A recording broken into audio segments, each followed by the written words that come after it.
अग्नि ऊर्जा है, प्रचंड है, पवित्र है। इससे गुजरने वाला कोई भी अपवित्र नहीं रह सकता। इसीलिए शायद श्री राम ने सीता जी का अग्नि परीक्षण करवाया था। हमारे 5 भूतों में से जो हम कहते हैं वायु, अग्नि, जल, पृथ्वी, नभ, अग्नि आता नंबर बहुत इंपॉर्टेंट है। अग्नि हमारी जिंदगी का बहुत ही अहम हिस्सा है।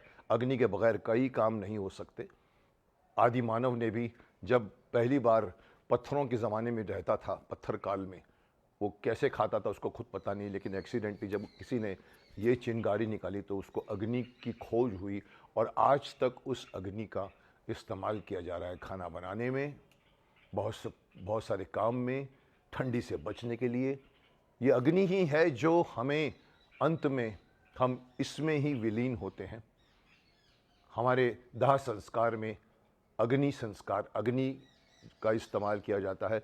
यह अलग बात है कि कुछ और धर्मों और कुछ और संप्रदायों में शायद किसी कारण से अग्नि को अवॉइड किया गया है और वो और तरह से अपना दाह संस्कार करते हैं। ये जगह की मे भी तो जगह की वजह से होता है। वहाँ पर लकड़ियाँ शायद अवेलेबल नहीं थी। मुझे किसी ने बताया है कि उस ज़माने में इजिप्ट और अरब में इसीलिए किया जाता क्योंकि उसके पास लकड़ियाँ नहीं होती थी। खैर, पर जो अंत इंसान का है ये वही पंचभूतों में विलीन हो जाता है जब उसका दाह संस्कार किया जाता है। ये अग्नि, आप पूछेंगे कि हमारे शरीर में तो अग्नि अगर होगी तो हम तो जल जाएंगे, तो अग्नि कहाँ है? मैं बता दूं आपको। जैसे मैंने आपको कहा था कि वायु आपके शरीर में रहती है जब आप सांस लेते रहते हैं। आकाश आपके शरीर में इसलिए है कि आपके बीच में जहाँ जहाँ खाली स्पेस है वो आकाश है। आपके जो पानी का जो है, तो मैंने कहा 65% of the whole body is water, तो पानी भी इसके अंदर आ जाता है। अग्नि, जल, नभ, पृथ्वी मैंने कहा जिस तरह से आपके सारी हड्डियां जो हैं वो पृथ्वी का प्रतीक हैं, वैसे ही अग्नि। आपने नोट किया होगा कि आपके बॉडी का टेम्परेचर हमेशा 37.4 डिग्री रहता है सेंटीग्रेड।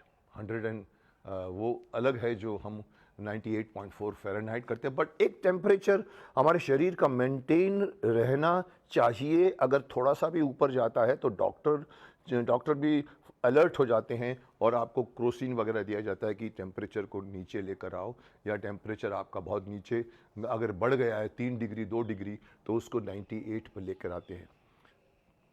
मैं बता दूं आपको, जब हमारा शरीर बनता है एक जायगोटे से शुरू होता है। एक सेल जब गर्भ से एक सेल होता है जो धीरे धीरे 1 का 2 बनता है, 2 का 4 बनता है, 4 का 16 बनता है, 16 का, इस तरह से दुगने दुगने होते रहते हैं और मल्टीप्लाई कर करके हमारा पूरा शरीर खड़ा हो जाता है। और तब तक जिंदगी भर हमारे शरीर के ये सेल्स जो हैं वो बर्न होते हैं, क्योंकि बर्न नहीं होंगे तो आपके शारीरिक कार्यकलापों को आप नहीं कर पाएंगे। मैं बताता हूँ उसका एक छोटा सा एक टेक्निकल पॉइंट बताता हूँ कि कैसे हमारे शरीर में ये जो सेल्स विभक्त होते हैं। हर सेल, चाहे वो उंगली का सेल हो, चाहे सर का सेल हो, चाहे वो हार्ट का हो, चाहे दिमाग का हो, उस एक छोटे से उस सेल को ग्रो करने के लिए ऊर्जा की आवश्यकता पड़ती है। और वो क्या करता है, जब हम खाना खाते हैं तो हमारे शरीर में खाने में ग्लूकोज रहता है और हमारे शरीर में ऑक्सीजन आता है बाहर से। सेल क्या करता है, ऑक्सीजन की प्रेजेंस में ग्लूकोज को बर्न करता है। आपको पता है कि ऑक्सीजन के बगैर कोई भी चीज़ ज़िंदगी में बर्न नहीं हो सकती। जहाँ पर ऑक्सीजन नहीं हो, इसलिए कहते हैं इवन शायद मून में भी अगर ऑक्सीजन नहीं है तो वहाँ पर कोई भी चीज़ जलेगी नहीं। तो सेल उस ग्लूकोज को अग्नि बर्न करता है। उस बर्न करने में 3 चीज़ें निकलती हैं। एक तो निकलती है कि उसके साथ में जो जो हमारे जो सेल को जो ऊर्जा चाहिए वो ऊर्जा आती है।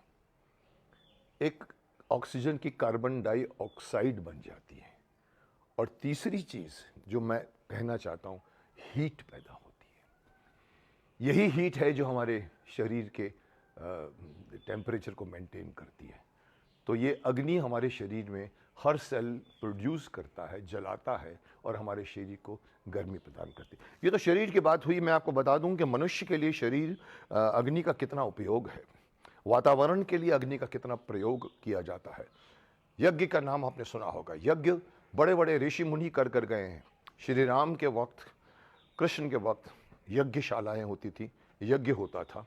यज्ञ का महत्व यह है कि यज्ञ में जब अग्नि कुंड में जब अलग अलग तरह की जड़ी बूटियां डाली जाती हैं तो उससे जो धुआं निकलता है वो धुआं वातावरण में पूरा व्याप्त हो जाता है, और वो धुआं जब मनुष्य अपने शरीर को सोखता है, सांस में भी शरीर में, तो उसके शरीर को इम्यून बनाता है, उसके शरीर को स्ट्रांग बनाता है। वो यज्ञ का धुआं वातावरण को शुद्ध करता है।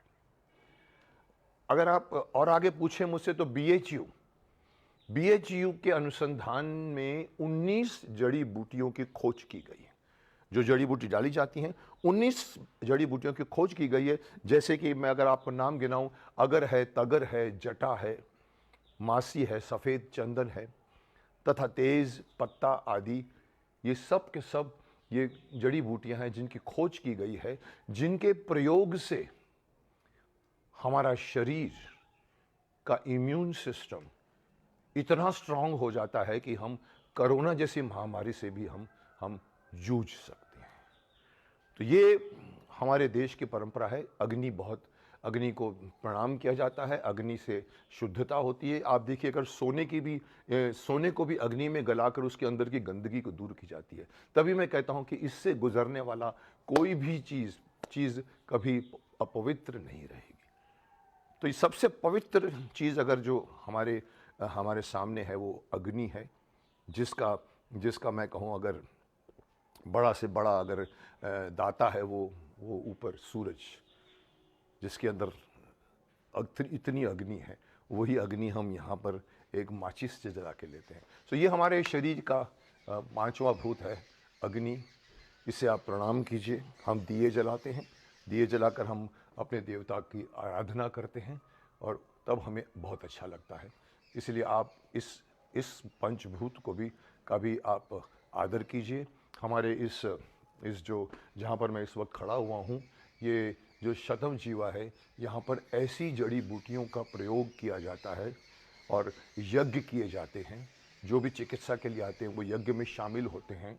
उनसे उनको जो फ़ायदा मिलता है वो मानने लायक है और वो उनको बहुत ही इम्यून और स्ट्रांग बनाता है। सो अग्नि को प्रणाम कीजिए, आदर कीजिए।